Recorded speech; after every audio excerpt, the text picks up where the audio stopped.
Hi all. എൻ്റെ Lakshadweep official ട്രിപ്പിൻ്റെ third day ആണ്. നമ്മൾ ഇന്ന് ഓർത്തൊന്ന് സൈറ്റ് സീയിങ്ങിന് പോയാലോ, കാരണം ഇപ്പോൾ നമ്മൾ തേർഡ് ഡേ ആയി, എവിടെയും പോയിട്ടില്ല. കാരണം നമുക്കിപ്പോൾ പെട്ടെന്നൊരു എമർജൻസി മീറ്റിംഗ് വിളിച്ച് കഴിഞ്ഞാൽ സൈറ്റിൽ പോകേണ്ടി വരും. അതുകൊണ്ട് നമ്മൾ എവിടെയും പോയിട്ടുണ്ടായില്ല, ഫുഡ് കഴിക്കാൻ വേണ്ടി മാത്രമേ പോയിട്ടുണ്ടായിരുന്നുള്ളൂ.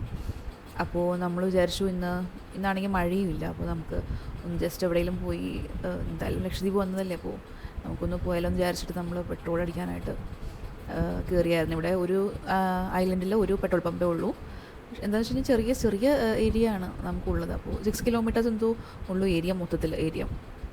അപ്പം നമ്മൾ പെട്രോളൊക്കെ ഫില്ല് ചെയ്ത് നമുക്ക് ലൈറ്റ് ഹൗസ് കാണാൻ പോകാമെന്ന് പറഞ്ഞുകൊണ്ടാണ് ഞങ്ങൾ ഇറങ്ങിയത്. നമുക്കിവിടെ തന്നെ റെൻറ്റിന് സ്കൂട്ടർ കിട്ടും, ഡെയിലി 100 റുപ്പീസ് അങ്ങനെ എന്തോ ഉള്ളൂ. നമുക്ക് ഫ്യൂവൽ ഫില്ല് ചെയ്താൽ മതിയാവും, വേറെ ചിലവൊന്നുമില്ല. കാരണം ഇവിടെ വേറെ ട്രാൻസ്പോർട്ടേഷൻ ഒന്നുമില്ല. പിന്നെ നമുക്കുള്ളത് ഓട്ടോയാണ്. ഓട്ടോയിനേക്കാളും എന്തുകൊണ്ടും ലാഭം നമുക്ക് സ്കൂട്ടർ ആയതുകൊണ്ട് തന്നെ നമ്മൾ സ്കൂട്ടറാണ് അവരെടുത്ത് തന്നത്, നമുക്ക് സൈറ്റിൽ പോകാനും പിന്നെ ഫുഡ് കഴിക്കാനൊക്കെ പോകാനായിട്ടും. വേറെ ബസ് സർവീസോ അങ്ങനെ ഒന്നുമില്ല. അപ്പോൾ നമുക്ക് ഇത് തന്നെയാണ് മാൻഡേറ്ററി ആയിട്ട് എടുക്കാൻ പറ്റുള്ളൂ, വേറെ വഴിയില്ല. അപ്പോൾ നമ്മൾ ലൈറ്റ് ഹൗസ് കാണാൻ വേണ്ടി പോവാണ്. അപ്പോൾ വഴിയിലെ കാഴ്ചകളാട്ടോ ഇതൊക്കെ. നമ്മളൊരു സാധാ ഒരു നല്ലൊരു കോസ്റ്റൽ ഏരിയ കൂടെ, ഒരു ശാന്ത സമാധാനമായിട്ടുള്ളൊരു വില്ലേജിൽ കൂടി പോകുന്ന പോലെ തന്നെയുണ്ട്. നമ്മുടെ കേരളത്തിലെ പോലെ തന്നെയാണ് എല്ലാം, ഡിഫറൻസ് ഒന്നുമില്ല. പിന്നെ ഉള്ളതെന്ന് വെച്ച് കഴിഞ്ഞാൽ ഇതൊരു ഐലൻഡ് ആണെന്നുള്ളൊരു ഇത് മാത്രമേ ഉള്ളൂ. നോർമൽ വഴികളും, എന്താ പറയുക, അതുപോലെ കോൺക്രീറ്റ് ഇട്ട വഴികളും. പിന്നെ അവിടെ കുറേ ഇതുണ്ട് കേട്ടോ, തെങ്ങ് ഒത്തിരി ഉണ്ട് അവിടെ. ആളുകളെക്കാൾ കൂടുതൽ തെങ്ങാന്ന് തോന്നുന്നു, കാരണം ആൾക്കാരൊക്കെ വളരെ കുറവാണ്. പിന്നെ ഉള്ളവരൊക്കെ ആണെങ്കിൽ നല്ല, എന്താ പറയുക, നമുക്ക് നല്ല സ്നേഹവും ബഹുമാനമൊക്കെ തന്ന് നിൽക്കുന്നവരാണ് എല്ലാവരും തന്നെ നല്ല ആൾക്കാരാണ്. ഞാൻ ഇതുപോലെ കേട്ടിട്ടുണ്ട് ലക്ഷദ്വീപിലെ ആൾക്കാരൊക്കെ നല്ല ആൾക്കാരാണ്. പക്ഷേ ഇപ്പോൾ നമുക്ക് അത് അറിയാനും കൂടി സാധിച്ചു. എല്ലാവരും ഭയങ്കര കെയറിങ് ആയിട്ടൊക്കെയാണ് നമ്മളെ കാണുന്നതും. പിന്നെ നമ്മൾ പുറത്തുനിന്ന് വന്നവരാണെന്നുള്ളൊരു ഇതൊന്നുമില്ല. നമുക്ക് മുൻകാല പരിചയമുള്ളവരെ പോലെയൊക്കെ സംസാരിക്കണേ, കൊച്ചിയിൽ എവിടെ അങ്ങനെയൊക്കെ പറഞ്ഞിട്ടുണ്ട്. അപ്പോൾ നമ്മൾ ലൈറ്റ് ഹൗസ് പോയപ്പോൾ ലൈറ്റ് ഹൗസ് ക്ലോസ് ആയി പോയായിരുന്നു. 4 o'clock തൊട്ട് 6 o'clock വരെയുള്ളൂ. അപ്പോൾ നമ്മൾ ഓർത്ത് ഇവിടെ ഒരു ഷിപ്പൊക്കെ അടുക്കുന്ന ഒരു ജെട്ടിയുണ്ട്, അപ്പോൾ ഇവിടെ വന്ന് നമുക്ക് കാണാം. ഇതാണ് നമ്മൾ പെർമിറ്റ് പുതുക്കാൻ വന്ന ഒരു പോലീസൊക്കെ ഇരിക്കുന്ന ഒരു സ്ഥലമാണ്.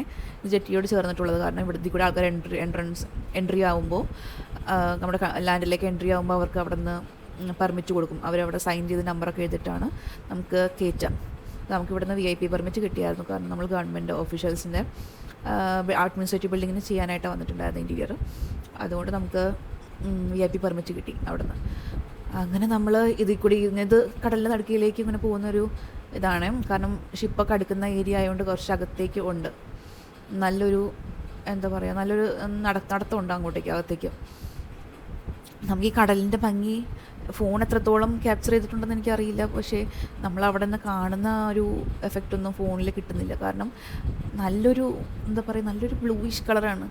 പക്ഷേ പുറത്ത് ഇച്ചിരി അകത്തേക്ക് പോകുമ്പോൾ നല്ല ഡീപ്പ് ബ്ലൂവും പുറത്തേക്ക് വരുമ്പോൾ നല്ലൊരു ക്രിസ്റ്റൽ ബ്ലൂ കളറായിട്ടാണ് നമുക്ക് കാണുന്നത്. ഭയങ്കര നല്ല രസമായിരുന്നു ഇങ്ങനെ ഇത് കണ്ടുകൊണ്ടിരിക്കാൻ തന്നെ. നമുക്ക് ഇവിടെയൊക്കെ കോറൽസിൻ്റെ ആ ഒരു ബ്ലൂ കളർ കാണാൻ പറ്റും. നമുക്കിവിടെ ഇതുപോലെ ഫ്ലൈറ്റിലിരിക്കുമ്പോൾ തന്നെ ലാൻഡിങ്ങിൻ്റെ ടൈമിൽ നമുക്കിങ്ങനെ കാണാൻ പറ്റുമായിരുന്നു. ഈ ലാൻഡിനോട് ചേർന്നിട്ടുള്ള ഭാഗം മാത്രം ഒരു ക്രിസ്റ്റൽ ബ്ലൂ കളറും, ബാക്കിയുള്ളത് ഇച്ചിരി ഡീപ്പ് ബ്ലൂ ആയിട്ടുള്ളത്. അപ്പോൾ ഞാൻ പറഞ്ഞത് മറ്റേ കോറലിൽ വരുന്ന റിഫ്ലക്ഷൻ കൊണ്ടാണ് ഇത് വരുന്നതെന്നാണ്. അല്ലാന്നാണെന്നുണ്ടെങ്കിൽ എനിക്കറിയില്ല, ഒന്ന് കമൻറ്റ് ചെയ്യണം ആർക്കെങ്കിലും അറിയാമെങ്കിൽ. അപ്പോൾ കാരണം ഇതുപോലെ നല്ല ക്ലിയർ ആണ്, അടിഭാഗമൊക്കെ കാണാൻ പറ്റും നമുക്ക് അടുത്തേക്ക് പോകും തോറും. നല്ല രസമാണ് അവിടെ ഇങ്ങനെ ഇത് കണ്ടുകൊണ്ടിരിക്കാൻ തന്നെ. നമുക്ക് എത്ര മണിക്കൂർ വേണമെങ്കിലും എനിക്കിരിക്കാൻ തോന്നും. പക്ഷേ ഞാൻ ആക്ച്വലി വെള്ളത്തിൽ ഇച്ചിരി പേടിയുള്ള കൂട്ടത്തിലാണെന്നാലും എനിക്കിതിങ്ങനെ കണ്ടുകൊണ്ടിരിക്കാൻ ഭയങ്കര ഇഷ്ടമായി. നമ്മൾ കുറച്ച് നേരം കഴിഞ്ഞപ്പോഴത്തേക്കും അവിടെ മൊത്തം ക്ലൗഡായിരുന്നു. മഴ പെയ്യാൻ തുടങ്ങുന്ന പോലെ തോന്നി. പക്ഷെ മഴ പെയ്തില്ല, ഒത്തിരി നേരം ഇങ്ങനെ ക്ലൗഡി ആയിട്ട് തന്നെ ഇരുന്നു. പക്ഷെ നല്ല രസമായിരുന്നു കാണാനായിട്ട്. കുറച്ച് കഴിഞ്ഞപ്പോൾ ഒരു സ്കൈയുടെ കളറൊക്കെ മാറുന്നത് സൺസെറ്റിൻ്റെ ടൈമായപ്പോൾ. സൺസെറ്റ് ഓൾറെഡി ആയിരുന്നു, കാരണം ക്ലൗഡ് ഉള്ളതുകൊണ്ട് നമുക്ക് കാണാൻ പറ്റില്ല ക്ലിയർ ആയിട്ട്. പക്ഷേ രസമായിരുന്നു. നമുക്കിങ്ങനെ ഒത്തിരി നേരം ഇത് കണ്ടുകൊണ്ടിരിക്കാൻ തന്നെ തോന്നും. നമുക്ക് എത്ര എന്താ പറയുക, നോക്കി നിന്നാലും മതിയാവാത്ത വിഷ്വൽസ് എന്ന് പറയില്ലേ, അതുപോലെയായിരുന്നു ഈ കടലിലേക്ക് ഇങ്ങനെ നോക്കി നിൽക്കുമ്പോൾ നമുക്ക് ആ ഒരു ഫീല്.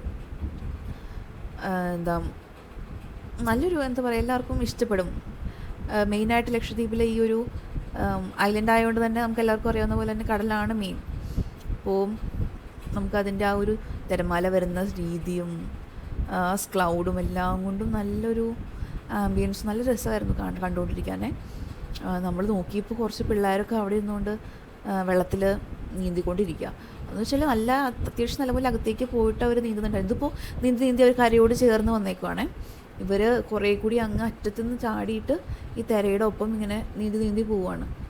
അങ്ങനെ അവർ ഈ തിരയുടെ ഒപ്പം നീന്തിയാണ് അവർ ലാൻഡ് എത്തുന്നത്. നല്ല രസമായിരുന്നു കണ്ടുകൊണ്ടിരിക്കാൻ തന്നെ. കാണുമ്പോൾ ചിലപ്പോൾ നമുക്കൊന്ന് പേടിയാവും, അയ്യോ ഇവരെന്താ ഇങ്ങനെ കാണിക്കുന്നതിനൊക്കെ. പക്ഷേ ഇവരിവിടെ യൂസ്ഡാണ്, ഇവരെപ്പോഴും ചെയ്യുന്നതായിരിക്കാം. അങ്ങനെ നമ്മൾ നോക്കിയപ്പോൾ അടുത്ത കുറച്ച് പയ്യന്മാർ ചാടാൻ നിൽക്കുന്നുണ്ടായിരുന്നു. ഇതുപോലെ ഇത്രയും ദൂരത്തുനിന്ന് അവർ ചാടുന്നേ. എന്നിട്ട് അവരിതുപോലെ തിരമാലയുടെ കൂടെ ഇങ്ങനെ പോയി കര കയറും. അങ്ങനെയാണ് ചെയ്യുന്നത്. നല്ല ഞാൻ ഒന്ന് പ്രൊമോട്ട് ചെയ്ത് വിട്ടു ജമ്പ് ചെയ്യാൻ. എനിക്ക് ഇത് കിട്ടുമല്ലോ, അതുകൊണ്ട് ഞാൻ വീഡിയോ എടുക്കാനായിട്ട് അവർ ഓൾറെഡി ജമ്പ് ചെയ്യാൻ നിൽക്കുമായിരുന്നു. അപ്പോൾ ഞാൻ വീഡിയോ എടുക്കുന്നുണ്ടപ്പോൾ അവർ കുറച്ചുകൂടി മോട്ടിവേറ്റഡായി അവർ ജമ്പ് ചെയ്തു വെള്ളത്തിലേക്ക്. അപ്പോൾ എനിക്ക് ഇച്ചിരി പേടിയായിരുന്നു ഇങ്ങനെ കാണുമ്പോൾ, കാരണം നല്ല ആഴമുണ്ട്. പക്ഷെ അവരൊക്കെ നല്ല ട്രെയിൻഡാണ്, പിന്നെ യൂസ്ഡാണ് ഇതിലൊക്കെ ചാടാനായിട്ടെന്നുള്ളതുകൊണ്ട് അവർക്കൊരു ഊസലുണ്ടായിരുന്നില്ല. അവരിതുപോലെ ചാടി നല്ല രസമായിരുന്നു അവർ നീന്തുന്നൊക്കെ കാണാനായിട്ട്. ചെറിയ കുട്ടികൾ വന്നിട്ട് നല്ല രസമായിട്ട് നീന്തുന്നുണ്ട്. ബാക്കിലേക്ക് റിവേഴ്സൊക്കെ ആയിട്ട് നീന്തുന്നുണ്ട്. നല്ല ഡീപ്പുള്ള ഏരിയ ആണ്, നമ്മൾ വിചാരിക്കുന്ന പോലെ അടുത്തൊന്നുമല്ല. പക്ഷേ അവർക്ക് അതൊക്കെ മാനേജ് ചെയ്യാനുള്ള ഇത് അവർക്ക് മേ ബി ബൈ ബർത്ത് തന്നെ കിട്ടിയിട്ടുണ്ടെന്ന് തോന്നുന്നു. കാരണം ഇവരിവിടെ തന്നെ ഉള്ള ആൾക്കാരാണല്ലോ, ഈ ലക്ഷദ്വീപിൽ തന്നെ ആൾക്കാരായതുകൊണ്ട് അവർക്ക് നല്ലപോലെ നീന്താനൊക്കെ ആയിട്ട് അറിയായിരിക്കും. പിന്നെ എല്ലാവരും ബോട്ടിലൊക്കെ പോകുന്നവരാണ്, കാരണം ഇവിടെ ഫിഷിംഗ് ആണ് മെയിനായിട്ടുള്ളത്. ഇവിടെ എവിടെ ചെന്നാലും നമുക്ക് മെയിനായിട്ട് ഫിഷ് കിട്ടും. പക്ഷേ ഇപ്പം ഞങ്ങൾ വന്ന സമയത്ത് ഇച്ചിരി ഓഫ് സീസൺ ആയതുകൊണ്ട് ഈ നമ്മുടെ ബോട്ടുകളൊന്നും അത്ര കടലിലേക്ക് ഇറക്കുന്നില്ല. കാരണം ഇപ്പോൾ നല്ല തിരമാലയൊക്കെ കൂടുതലുള്ള സമയമായതുകൊണ്ട് അവർക്ക് എന്താ ലിമിറ്റേഷൻസ് ഉണ്ട് ബോട്ട് പോകാനായിട്ട്. അപ്പോൾ ഇങ്ങനെ ഞങ്ങളിങ്ങനെ അത് കുറേ നേരം കണ്ടിങ്ങനെ ആസ്വദിച്ചിങ്ങനെ നിൽക്കുകയാണ്. ഇവരിങ്ങനെ കരയിലേക്ക് ഇങ്ങനെ തിരമാലയുടെ കൂടെ ഇങ്ങനെ പോകുന്നതും അങ്ങനെ അവർ ഇടയ്ക്ക് ഇങ്ങനെ അനങ്ങാതെ നിൽക്കും. അപ്പോൾ തിരമാല തന്നെ കൊണ്ടുപോയിക്കോളും നമ്മുടെ ലാൻഡിലേക്ക്.